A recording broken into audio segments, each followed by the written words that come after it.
Welcome to the Sample Chapter Podcast, the show where authors read a sample chapter from one of their books.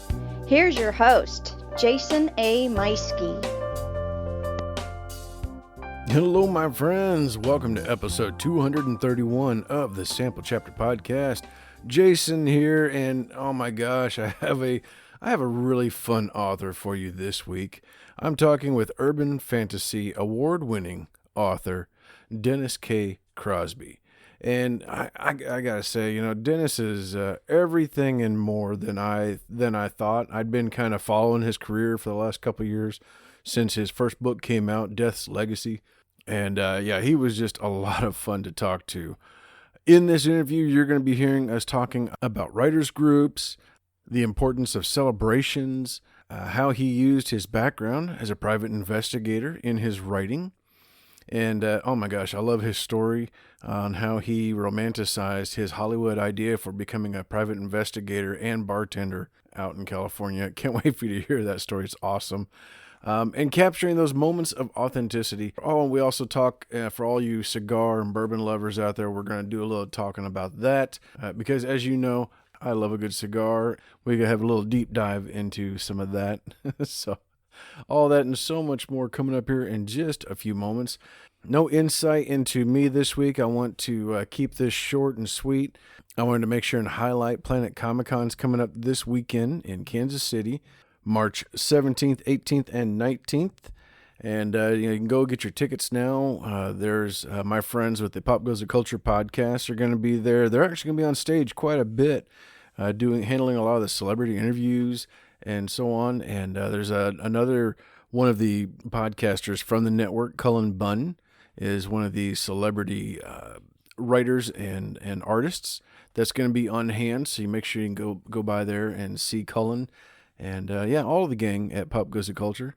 And make sure you get over to Authors Alley and check out all the wonderful authors there, including several of them from previous guests here on the show. I know for sure of J.R. Frontera, E.M. Zolator, Christopher D. Schmitz, and Brian W. Peterson. You want to make sure and go check him out because he's coming up real soon in an upcoming episode of the show. I'm going to be sharing their episodes later this week. So if you do go over there and you say hi, make sure you tell them that you heard their episode on the Sample Chapter Podcast. And if I don't make it, tell them I said hi. Hey, meanwhile, I want to make sure to invite you to go check out also the links in the show notes for Writer's Block Coffee. They have 3 delicious flavors of coffee. You can order it one time, or you can set it up on automatic shipping, have it sent right to your home so you never run out. Fantastic stuff. And they're an affiliate of the show, which means anything that you buy from them gives a little something back to the show and helps out any of our costs. So make sure you go and check that out. Link is in the show notes. And if you just want to go on over to Writer's Block Coffee, use coupon code SAMPLECHAPTER to save 10%. All right, well, that's all I've got for you this week. I'm going to go ahead and get us over to the interview with urban fantasy author Dennis K. Crosby.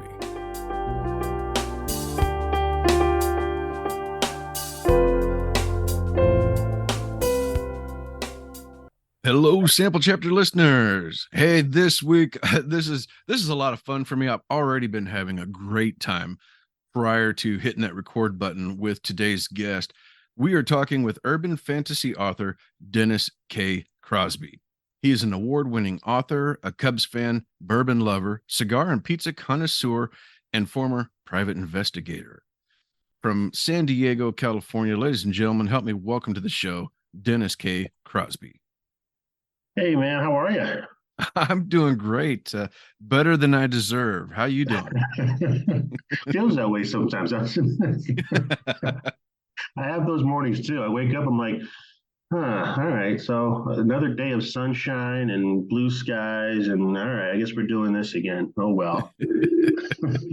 Yeah, I had a lot of days last year where I woke up and was like, well, still here. Yeah. Oh, man. Really great to be here, man. I really appreciate you having me on. I'm so glad to get you on here. It's been following you for a while, thanks to our mutual friends and friends of the show, the Semi-Sages of the Pages podcast. The ladies over there are great, and I know they're big fans of you as well. They talk you up a lot. And I think they even do some events with you once in a while, don't they? Yeah, well, they allow me to do events with them. I mean, they are all over the place. Yeah. um, we we've gone back. We go back a few years actually. So out in San Diego, and I say out in San Diego because I'm right now. I just got into Chicago, so I'm in Chicago back home for the weekend. Um, but back home, I got to figure out which one I am. Am I home, or am I home? So in San Diego, we have a group called the Writers Coffee House, and basically a group of writers who get together. It's facilitated by Jonathan Mayberry, and we get together the first Sunday of every month, and we just talk about writing. First, a couple hours, we talk about business and the craft, and then we just kind of get into different questions that people have.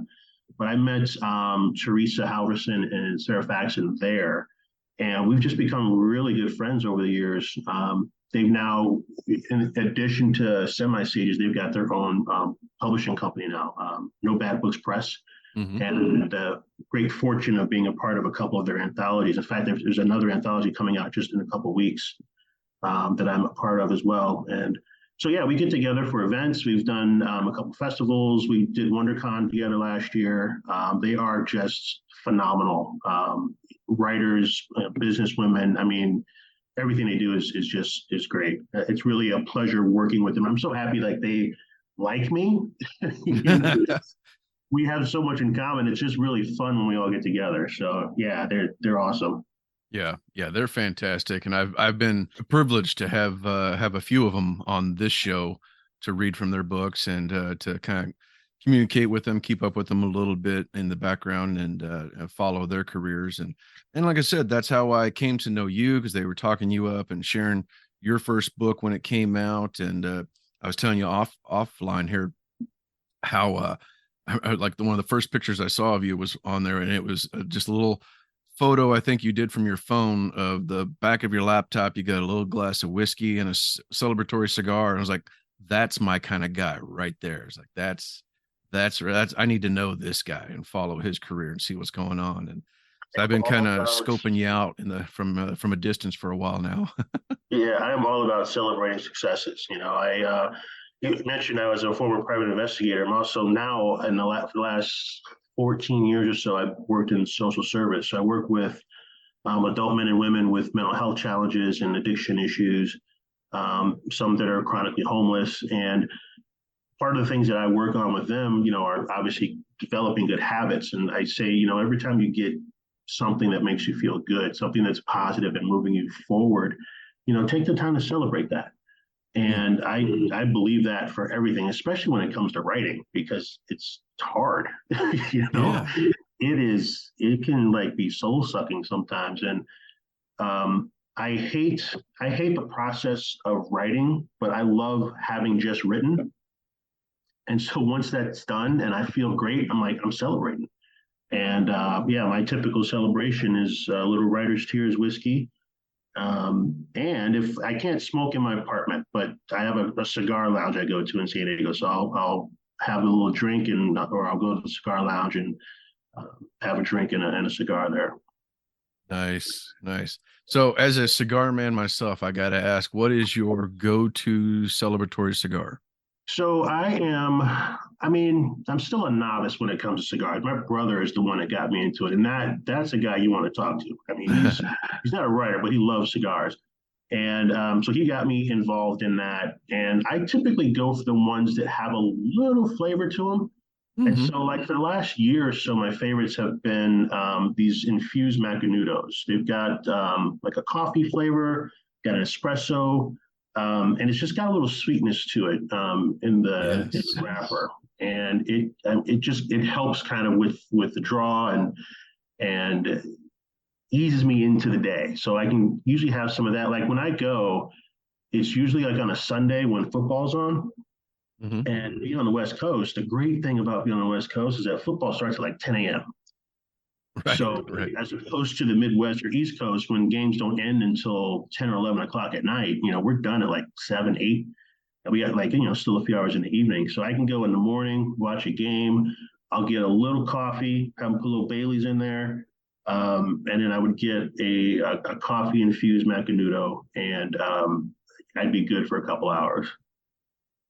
Nice. Nice. Yeah. Yeah, I love those coffee infused ones. I've got a couple of Drew Estate Javas and Yeah, Javas. That's what I started smoking. yeah. That's what my brother got me into initially. Yep. The Rocky Patel, I think, has a couple that I really enjoy. My wife got me into the chow, some of the chow flavors. They got like, Oh, okay. I think, Moon Trance, not coffee, but they have some gentle flavored ones. But they're chow, I think is what they're Okay. called. There's like a Moon Trance and another one that she really enjoyed. One, I think there was one that was like a vanilla, and that was nice as well. Check that But out. yeah, those are great, and it's kind of the same thing. I can smoke in the house, but I get frowned upon. So my so my studio and office is in the garage. But I made a promise last year. I was in the process of getting healthy prior to a knee replacement, and then months after that, I had to stick to that promise of okay, I will wait and celebrate something with a cigar. So other than my 25th anniversary last year, I didn't get to celebrate anything until oh gosh, until like I think Christmas this year. And here lately, with the Chiefs win the Super Bowl, I got to have one. My anniversary came Oh, up you gotta again. do it there. Yeah, for sure. Yeah, so I've had a couple of cigars recently. And Nice. oh well, I guess in October I did have I had a short story came out, so I got to have a celebratory cigar then. Very But cool. otherwise, I just been stockpiling some of my cigars coming in. Like, oh yeah, I need to get a couple of those. Yeah, I need to refurbish my stock. I got a humidor at home. My brother bought me one for my birthday a few years ago, and it's running low. So I need to pick a few up and just kind of keep that stock. But I do smoke sometimes with my cousin. He also lives in San Diego, so I'll pop over to his place every once in a while. He's got a nice little setup outside, so Oh, we can stand nice. outside, watch TV. It's really cool. That's cool. That's cool. Yeah, we did a cruise last year. Fans of the show will know about that because I sent up put up some pictures about it, and that was nice to sit on the beach in the Caribbean and have a Cuban and a Oh, little drink, nice. and it was just like, oh my gosh, we had crystal clear waters, and it was Yeah. the softest sand I've ever been on in my life. And I was like, oh man, just leave me here. I'm done. I'm ready to stay here. Thought about the same thing. I went to the Dominican Republic. My brother turned 50 in 2018, and he wanted a destination trip. So we went to Punta Cana, Hmm. and we took a tour of Don Julio. Oh yeah, okay. I think it was. I'm getting the name wrong, but we took a tour of a cigar factory. They also have rum. They make cigars on one part of this property, and then you walk through, get a tour, and then they make rum also. And so we picked up some cigars from their humidor and sampled some rum. It was just phenomenal. It was a great day. Oh, But I yeah, just bet. being able to like smoke cigars down there and just chill and relax is like maybe I can miss my flight home. Maybe Yeah, maybe Ian Fleming had it right. my mother's been telling me for years. She goes, "You should maybe think about leaving the U.S. and just maybe move to Cuba or somewhere in the Caribbean and just right there. The cost of living's low and you could really do well." I'm like, the temptation is there. Sometimes it's really there. I think that's what oh man, I'm forgetting his name now. The originator of 50 books, or what was it 20 to 50K. Um, Oh yeah, yeah. those guys, that was their original plan was he was like, yeah, if I write this much, I'll make 50,000 a year, and that'll cover my costs. I can move my family to the Caribbean with low cost of living, and I can just survive on my books. And to my knowledge, he still has never moved, but he's making a whole lot more than 50K. No doubt, no doubt. I got to get to that event too. The last couple of years, I've been meaning to go, and I just haven't been able to make it. I think this year I'm going to actually try to go. I would like to. I would like to. They always do that in November, and that's a Yeah, busy month for me. yeah, and it's in Vegas. It could be dangerous just in and of itself, but Yeah, exactly. what's life without a little danger? Well, I take it you know a little bit about that with your past history. You got a degree in law. You were a private investigator. Uh, Tell us a little bit about that and how it transitioned into being a writer. Yeah. So, I grew up in the Chicago area. I grew up in a town called Oak Park, Illinois, just west of the city. Actually borders Chicago. And when I was like a teenager, 13, 14, I decided I wanted to be a cop. That was like my main goal in life. And I really kind of pushed myself toward that. When I got to college, I majored in criminal justice. I had a whole plan laid. I was going to be a cop. I was going to transition from there, and after like 4 or 5 years, move to the federal government and do 20 and then retire. And I was going to move to California, open a bar, and become a PI and work out of the office above my bar. Mm. I had this whole Hollywoodized, romanticized version of how life was going to go. None of that happened except the PI business and moving to California. Um, I actually came across an ad in a paper. I was working in retail, actually working for Home Depot for, I think it was my fifth or sixth year working for Home Depot. And I just graduated college with my degree. And I could have had a very comfortable life, in retail. I was doing really well at the stores and like moving up really well. But I decided, I'd spent all that time and money invested in my education, and I wanted to take a chance and try to use that criminal justice degree. And so I actually just stumbled across an ad for a PI company that was local, Hmm. and I interviewed with them. I didn't get hired right away. They were ramping up, some of their staffing, and they said they were going to call me later in the year. I interviewed with them in September, and they said they're going to call me later in the year. And I'm thinking I'll never hear from these people again. It just won't happen. And sure enough, Christmas Eve, I got a call and said, "Hey, you still interested?" And I'm like, "Yeah, for sure." And so I ended up coming on board with them a couple years later, and that was 2002, February 2002. And I worked there for about 6.5 years, and it was fun. The bulk of the work was work comp fraud. A lot of people think you become a PI and you get that kind of connotation that we're sneaking around in the bushes and we're trying to catch cheating spouses, and television certainly didn't do a good job in our profession. But it was a lot of vehicle surveillance, and checking out people who were claiming to be injured and not going to work, but they were doing multiple other things that did not stop them from shouldn't stop them from working. So that was the bulk of the work, and it was fun. Did a lot of traveling. I've been throughout the state of Illinois, throughout the Midwest, really. Just a lot of small towns. Just trying to catch people, doing things that they claim they cannot do. And it was, like I said, it was fun for a bit. And toward the end of the run there, I was getting a little antsy, a little bored, because it felt like I was doing the same thing, every day. And I needed some change to it. And so I decided to pursue a master's degree in forensic psychology. And the purpose of that at the time was so that it would make me a stronger investigator. I wanted to specialize in deception detection. So that includes like learning how to polygraph. There's an art called statement analysis, where you have somebody, a suspect, kind of write out a statement about their day, and you can analyze the statement to determine where they're being deceptive and use that as a way to enhance the interviews that you do with them to try to find out, if they're involved in a crime or not. Really fascinating art. Yeah. So I wanted to kind of specialize in some of those things, micro expressions, trying to see if, those little bitty ticks that people have to let you know that maybe they're being deceptive at certain moments. And so with the degree, I wanted to kind of capture all of that and be able to not only enhance my own skills, but eventually try to offer a new service through the company I was working with.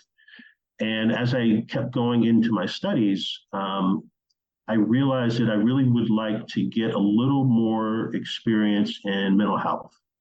And so I took a break from being a PI, and I pursued a job in the mental health field just to apply my studies a little bit more.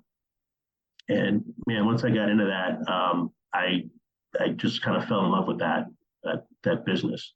And so I've been doing that now for the last 13, 14 years. Mm-hmm. But on the back end of that, writing has always been a passion of mine too. And the beauty of the work that I've done in the past with the PI work and with mental health is that it helps me build characters. I can get into the minds of the character a little bit more. I kind of have a little bit more of an understanding of the reasons that they do things. And I've also been a witness to, how addiction or how mental health challenges can manifest. And so I'm able to write that in with a little bit of authenticity, so that I'm true to the character, but also respectful of those that are, kind of going through those things in real life.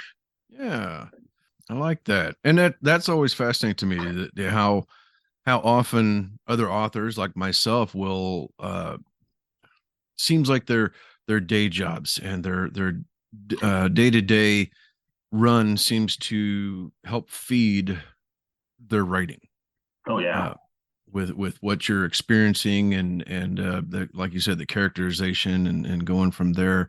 So that's always fascinating to hear that, like, yep, you're not alone.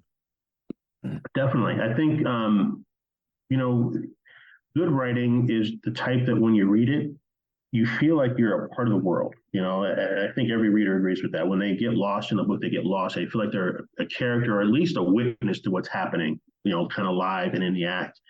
And if you can really capture um, capture those moments of authenticity in your character, it helps readers relate that much more. Even if your plot is the same plot as Star Wars, Yeah. If the people believe in your character, they're going to go with it and they're not going to care. So it's really it's helped me a great deal. When it comes to like retail, I was doing retail sales and PI work. I'm involved in trying to understand people and following people and watching their behaviors. And mental health, I'm doing the same thing, trying to understand people and the reasons that they do things and the reasons why things happen. And so it really helps me kind of lay out a character, their biography in a sense. I can kind of hit on those marks that make sense. And it's not just a Hollywood version. It's not just what you see on TV or in the movies. It's real. It's something that is true. And I've had a few people that have read my books, and they've commented on how my character really feels authentic. I'm a guy, obviously, and I write about a female. My main character is female. She's female, she's white, and she's a member of the LGBT community. So I'm none of those things, and yet I write the character in a way that is true and honest, and people can see that in her adventures. That's awesome. That's awesome. My own first book was my main character was a teenage girl, which I'm clearly not. But fortunately, I've got I have my wife, and then at the time, my girls were teenagers, so I got to do a lot of questioning and helping them, having them help inform me, like, is this something they would do? And I got a lot of head shaking, like, no, it's not. Who told you that we think like that? That's the key too, is actually, I think some of the newer writers, they forget, if you're going to write about something that you're not really familiar with, go to the people that know it, ask them questions. Don't be afraid to do that. They would appreciate it even more because they want to make sure that you're representing who they are correctly. Yep. And what was funny about that too was so once I really got into the character and I had a whole lot of background stuff and other side information, that's exactly what all became, because it got cut out later on because it didn't move the story. Yeah. But I spent so much time on it. I was like, oh yeah, this is great. And thank goodness I had my writing club then that I was going to, and they're reading it and they're like, well, this is great, but like, what does this have to do? Like, this has nothing to do with the story. Like, well, you're just talking about, here's her day. Yeah. And I was like, well, yeah, I got a little bit of information here. And like, yeah, but you could put that somewhere else. And that was vital for me to learn. Absolutely. But they also pointed out, like, yeah, but you're writing stuff that you need to know about the character, but the reader doesn't exactly need to know some of that now. It's going to come through in your writing, is what I found out. Yeah. It's amazing how that happens. It is. And you can certainly put those pieces in that kind of seem mundane as long as it moves the character arc. The tricky part is just knowing where to do it. I had a couple of those issues too in my first draft. And I had an editor look over. She goes, why are you putting this here? This doesn't really matter. She goes, in fact, either you don't need it at all, or you can even cut it up and intersperse it throughout the novel, in a very creative way. Yeah. Because it does kind of inform who the character is, but even without it, you'd be all right. I'm like, okay. So I cut some of it, and then some of the rest I just kind of interspersed throughout. But yeah, it's good to have those eyes on it. So just kind of give you a little feedback and let you know, whether or not it really works there or doesn't work at all. Yep. That was when I learned it was cliche and bad to do to have your character look in the mirror so you can describe them to the reader. I was like, nice. What? You don't do that? Like, no, do not do that. I have, there's the eye colors are a big thing in my novels. So my character is, in the first novel, she's a Reaper, and Reapers usher souls to the afterlife, and all Reapers have silver eyes, but there are different levels within that world. So some Reapers have silver eyes, most have silver eyes. There's some a very special group of them that have black eyes. The head Reaper has red eyes, and so moving through that progression, I had to find a way to kind of express that. And, I think I always had her, the very first draft, she was always seeing a reflection of herself when her eyes changed. So I could explain that to the reader. My editor's like, she's got this power. She probably knows when her eyes change. Maybe you can just kind of find a way to, say that she can feel it. I'm like, oh, yeah, I guess I can do that. Yeah. Yeah, I like that. That's awesome. So, given your background, and this is another one of those cliche things. Given your background, it's interesting that you went into urban fantasy. Yeah. Now that's also to say, like the housewife at home who writes horror, and whatever. It's like, wow, how did that happen? It's like, but what is your background? Like, did you have a background as like fantasy and that kind of stuff? Is that like one of your favorite things to read, and that's what drew you into it? It's one of my favorite things in general. Just, growing up, I watched a ton of Star Trek, like the original series. I've always loved science fiction and fantasy. I'm a big comic book fan. I love comic book movies. Marvel is, I'm so thankful. We talked earlier about waking up and being grateful. I'm grateful that I live in the age of the Marvel universe, because they put my childhood on screen, and it's so wonderful to see. But I've always loved that world, the world where like magic and time travel and all these portals and all this stuff is possible. And so that's always been within me. So when I started writing originally, I was actually writing like vampire novels, because I'm a big fan of that genre, vampires, werewolves, which I, for whatever reason, didn't think of as horror until much later in life. Like for me, it was just, a great story or a great movie. I didn't think of it as necessarily scary. As I got older, obviously, I realized that was certainly, falls under that horror genre. But I wanted to write something that was in that world, in that fantastic world. And, my character, Cassidy Simmons, she is in that urban fantasy world. She is also a PI, though. So I did put that piece in there. And I am actually going to be I started working on a mystery novel that I'm hoping to try and publish either later this year, maybe next year. But I do want to cross into that genre. I think it's about that time for me. One of the things that I was really hesitant on was I didn't want to just fall into that, oh, you're a PI, you should write mysteries, because I wanted to make sure that I had my writing chops together. Doing mysteries, it's there's very specific kind of, I think for me at least, a very specific way to do it. And I didn't think I was a strong enough writer to really get it right. I was very, very much a proponent of making sure that I didn't trivialize the PI world. When you are a PI, you hear people, like I said earlier, kind of talk about what they think it means and what you do. And I want to make sure that I don't fall into that trap, because it's really easy to just kind of get into those PI tropes. Hmm. So I wanted to make sure that my craft was strong before I dipped into that world. And I think I'm about there. So the next phase for me, is to try to cross into that mystery genre. I'll still do urban fantasy and horror, of course, but I do want to tap into that world as well. Nice.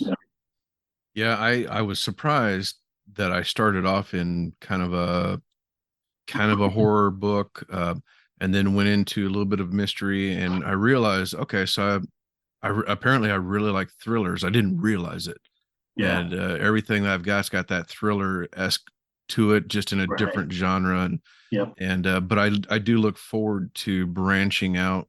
Like my current one is got a sci-fi 80s slant to it, Oh, and nice. I would love to do a werewolf Yeah. story. Had an idea for a Western fantasy that I'm just kind of making some notes on right now. Oh, that would be cool. But yeah, just some different ideas, and it's like, man, I gotta wait until it's fully there and I can really focus on it before I can go into it. For right now, it's just notes in my phone, and we'll see what Hmm. happens. And of course, Exactly. yeah, and of course, meanwhile, I'm trying to just get my next book out and keep that consistency going. That's the hard part. I had my first book came out in 2020. I had one come out exactly 1 year later. The plan was to do another one, in 2022 at the same time, but I had some trouble writing book three, and it took a long time for me to really get it together. Mm, I kind of fell out of writing. I switched from like novel writing, and I did a lot of short stories last year instead, which was great. Really just it kept that muscle going. yeah. But sometimes, yeah, you can slip out of that, and you have to you have to fall in love with the long form again. And it took a few months into 2022 for me to really fall in love with it again, um, and kind of just get that together. So I finally did, and I got book three in this series done. It'll be out in June. Um, and so I'll do another book, book four, to kind of close out this particular arc. And then I want to get into that mystery novel. Fantastic. Yeah. So let's hear about Death's Legacy, the book that kicked it all off for you. Award winning, I mean, oh my gosh, outstanding fiction, reader's choice, reader's favorite again. Lots of accolades. I mean, you really knocked it out of the park with this first book. So congratulations, and give us a little bit of information about Death's Legacy. Thank you. I was shocked by all of that. I didn't expect it. um, this book initially, so I started taking I was doing some writing workshops in San Diego, and then I decided to, because I was bored one day, apply to an MFA program through National University. I do really weird things when I'm bored, like I'll go buy a new car. Instead of like going for a walk, I end up at a dealership. So it's used, of course, because I'm in social service. I don't make a whole lot of cash, but I applied to an MFA program, and I got in, and I wanted to use that as an opportunity to strengthen the craft and just kind of learn, all the aspects of writing. Also, keep myself honest with my writing and not lag. It's really easy for us as writers to start something and then stop for a long period of time. Mhm. So I figured with this program, at least I would stay honest with that. And so I took a screenwriting workshop, and this book, Death's Legacy, started out as a manuscript, a script rather, and it's interesting to write a script. Like script writing is very challenging, very hard. But I was able to get through it, and I liked the story. I liked the story enough to realize that I wanted to expand on it, and so I decided to take it and turn it into my thesis, which eventually became the novel Death's Legacy.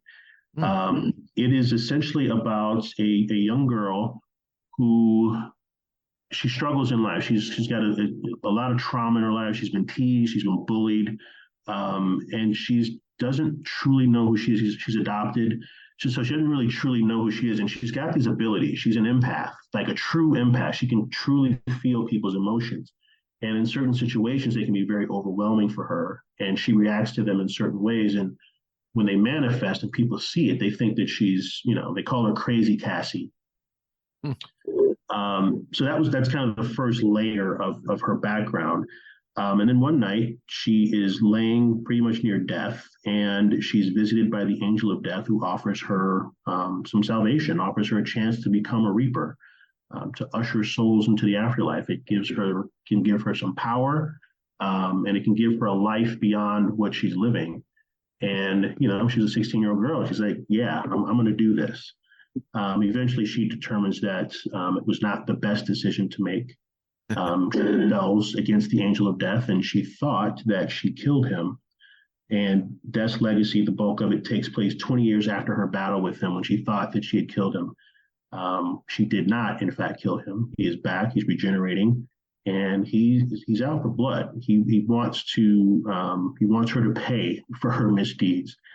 And ultimately, he wants to absorb her power, because he wants to ascend and move from becoming the angel of death to the actual god of death. Mm.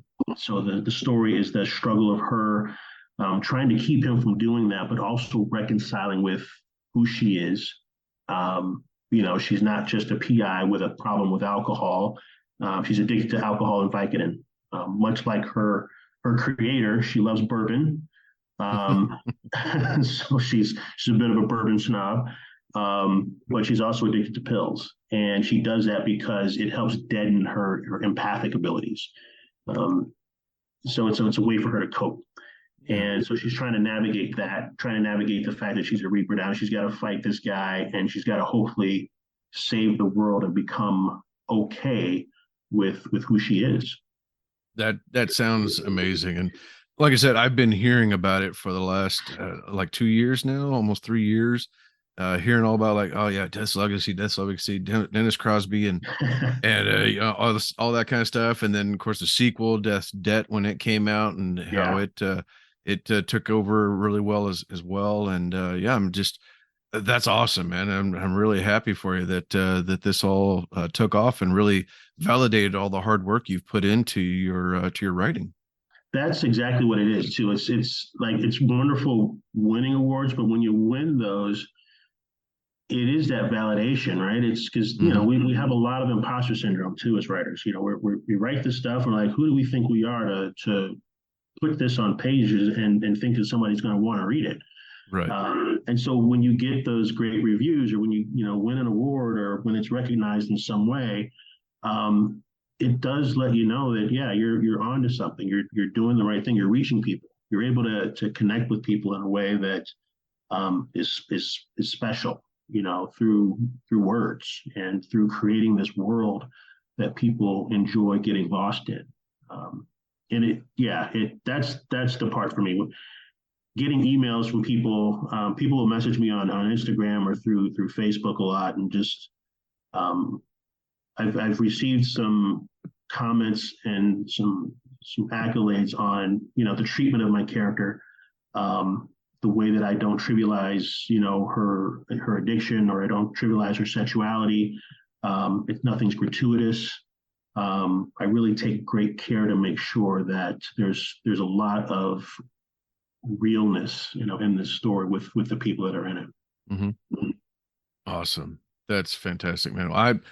It's been on my list for quite a while now to pick up. I'm gonna have to bite the bullet and go ahead and grab a copy of it so I can follow up, and then be like everybody else, waiting on book 3 coming up here in a few months. So.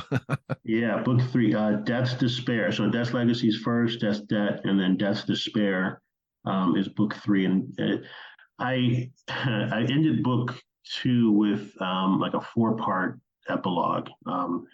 I love cliffhangers. I miss those shows like from the 80s, where there was, if something would happen and then the credits would roll, and you have to wait like a week in order to see what happened.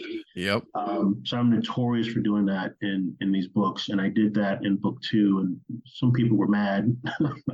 Some were like, "Oh my god! So when's the next book coming? Like next week?" I'm like, "Not quite."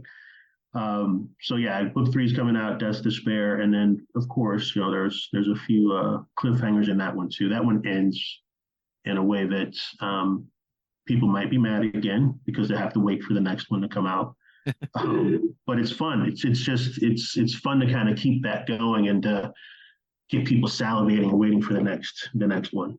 Yeah, the tease. The tease I agree. I like that as well. My first two books are standalones, but I do have a little tease that, I could follow that string of thread down the road and see. Like I felt good ending it where I did, but there's always a possibility that there may be something more. You never know.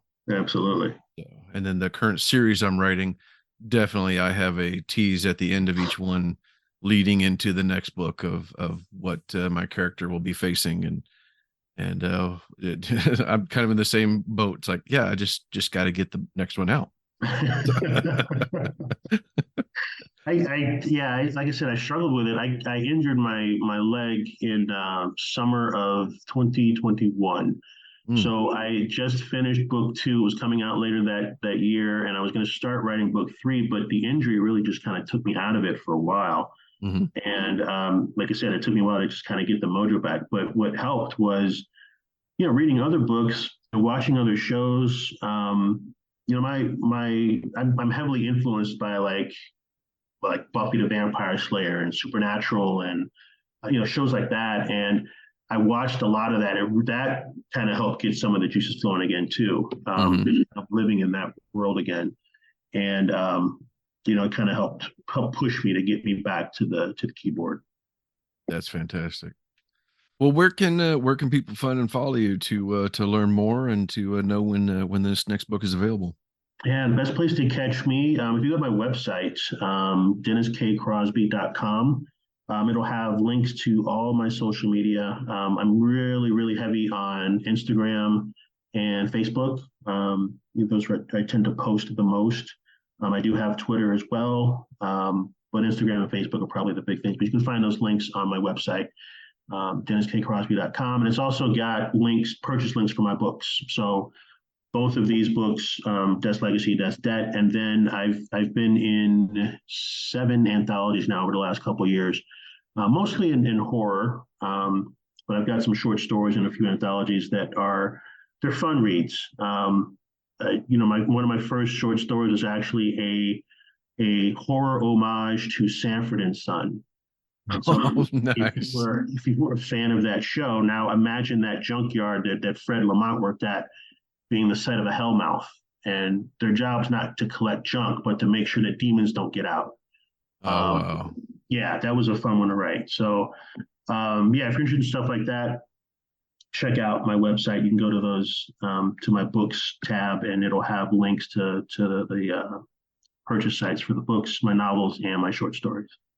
Outstanding. And of course, everybody, we're going to have links for that in the show notes. So while you're listening or when you're done listening, you can just click that link at the bottom, whether you're on your phone or tablet or desktop, whatever you're listening to, you can click that link and get right over there to follow Dennis and grab these books and be anxiously waiting like the rest of us for the next one in the Deaths series.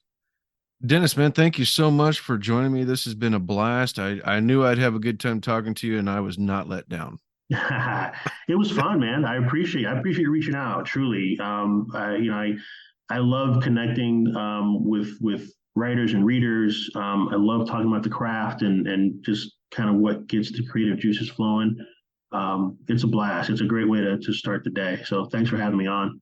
It's my pleasure, man. Yeah, I agree with you, and I love this as well. And that's one of the things I love about doing this show is getting to meet lots of authors like yourself and hear different angles on it and just kind of discovering something new every single time. For sure. All right, ladies and gentlemen, time for me to step aside with my writer's block coffee and perhaps a cigar and hand the floor over to my guest, Dennis K. Crosby, with a sample chapter of Death's Legacy. All right. I'm going to start off with, I'm going to throw you guys kind of right into the middle of things so you can kind of get a sense of what Cassie's about. You're reading chapter 15 of Death's Legacy, the first Cassidy Simmons adventure. Cassidy walked through the back door into the alleyway behind Tully's. She saw no wraith. Had it simply been trying to get her attention? Did he even know she was there? She continued on, stretching out with her senses for any sign of the apparition, for any sign of anything. She felt nothing, which was odd. Strangely, she didn't even sense anyone inside of Tully's. Considering the new rain she'd experienced earlier in the day at the hospital, something seemed off again. As she headed farther into the alley, she was startled by the rush of wind that emanated from the business next door.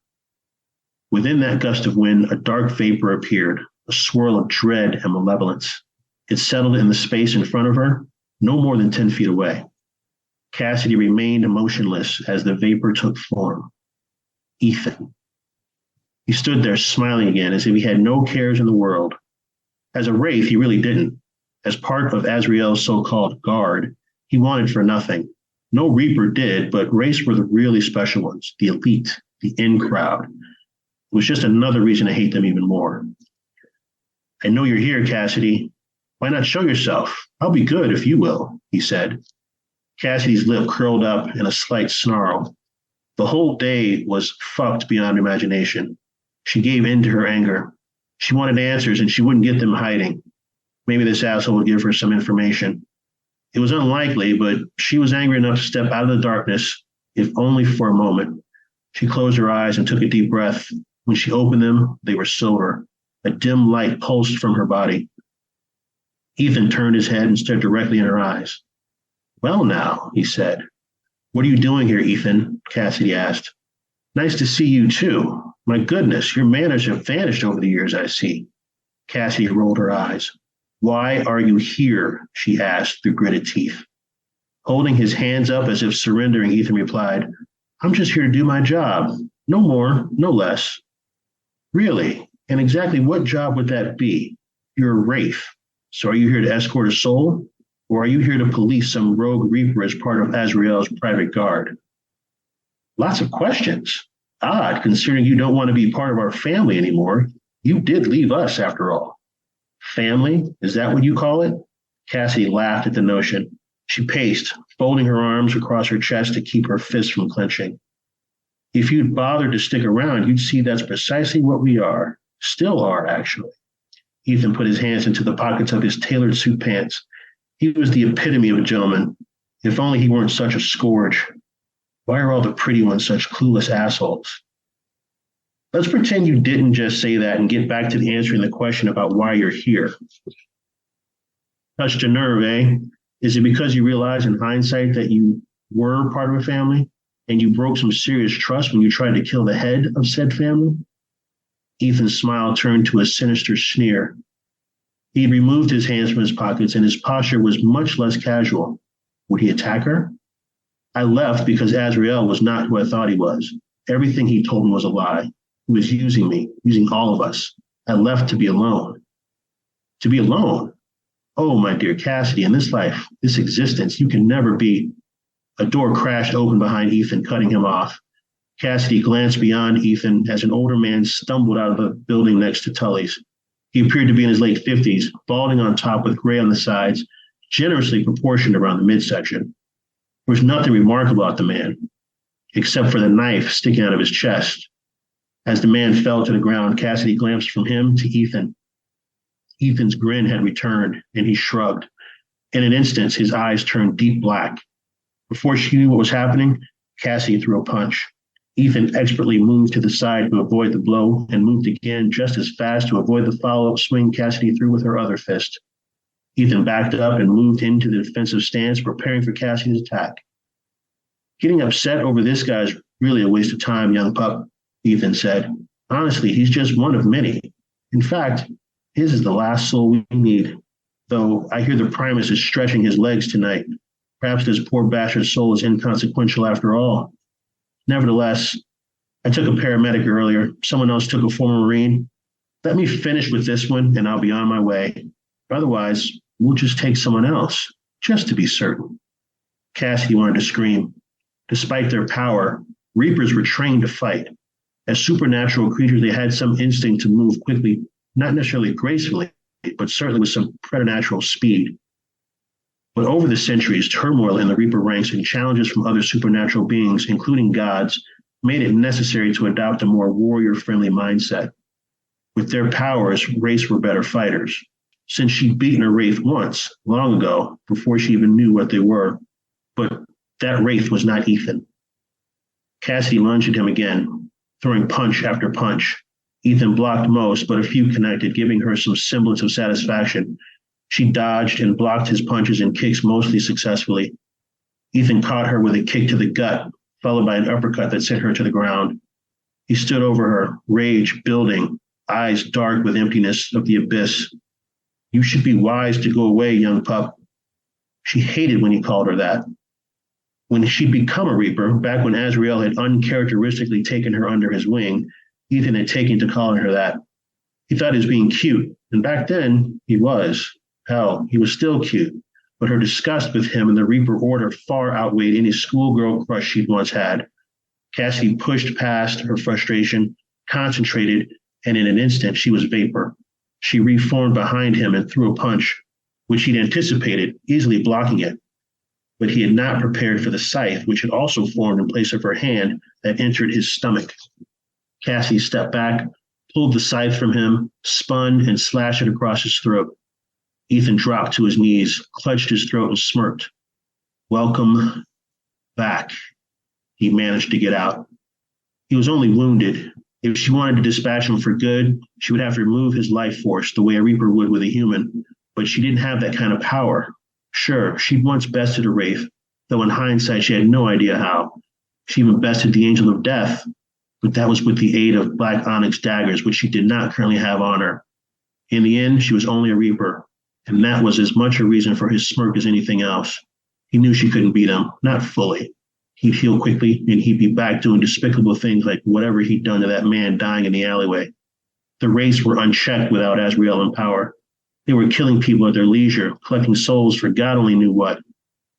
Perhaps for their own power, perhaps as a source to help Azrael heal. The thought of it, all of it, only angered Cassidy more. One sound caused her blood to boil over, though, the sound of Ethan chuckling. Her anger turned to fury. In his eyes, she saw joy. In his eyes, she saw the promise of further death and mayhem. In his eyes, she saw the reflection of her own, darkening. Where they had once been silver, they were now dubious shadow of light. Her coal black eyes startled her and Ethan. A wave of power filled her, intense, ancient, new. Within seconds, her hand phased through his chest, and she pulled it back. The glowing purple orb that was his life force, his power, pulsated in her hand. Impossible, he said. It should have been. Cassidy was only a Reaper, right? She ingested the orb, and with his life force and power gone, sliced through Ethan's throat once more with her scythe. His eyes went wide, then sank in. His skin became dry, wrinkled, and brittle. His hair changed from blonde to gray to white and receded from his scalp. Teeth fell from bleeding gums, and his skin tightened, his skeletal frame fighting for dominance and winning. The wraith that had been Ethan was now a hairless, dry-skinned skeleton that decayed until bones cracked and skin flaked off, before finally dispersing into a cloud of black dust. Cassidy stared at the empty space, then down at her right hand, or what should have been her right hand. The curved onyx blade dematerialized into vapor, then reformed into 5 digits. The sound of the man on the ground behind her shocked her into the present. Cassidy ran back to him and knelt to examine the wound. There was no way to save him. The knife buried deep in his chest had penetrated his heart. He'd be dead in minutes, less than a minute if she removed it. Through her Reaper eyes, she saw a faint red glow around him. Death was near. If she escorted his soul, her warding would be gone. Reapers and wraiths would know where she was. She could walk away, let another Reaper take him, perhaps buying herself another day or two of relative freedom. Cassidy stood, scanned the area, then walked away. I don't want this. I don't need this. I just want to be left alone. Fear stopped her in her tracks. Not her own fear, but the fear oozing from the wounded man behind her. With every breath, he was losing life, losing hope, and bathed in the fear of pain of the unknown. She wanted to leave, but she knew that pain. She'd wished that on an enemy, but not a stranger, not an innocent. Cassidy closed her eyes and focused, and when she reopened them, she found herself in the gray-tinted world of the Nexus. She dashed back to the body. The man was motionless, yet his eyes had still been on her. Cassidy stretched out her hand, and he grabbed it. Only it wasn't him. It was his spirit, his soul. His body remained on the ground, but his soul was in the beyond. He stood and looked around, confused, scared.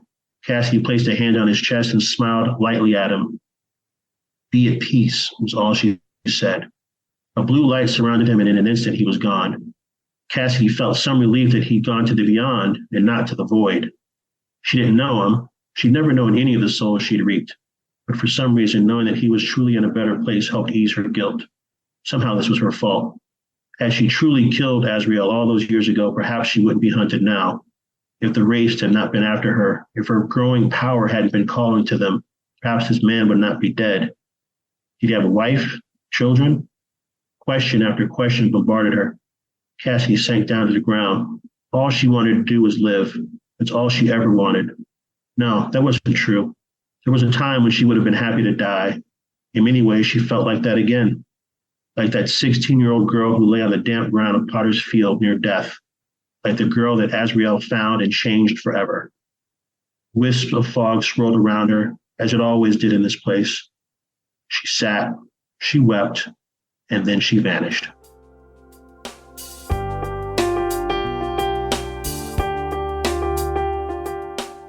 And there you go. That was Dennis K. Crosby reading a sample chapter from the first book in his series, Death's Legacy.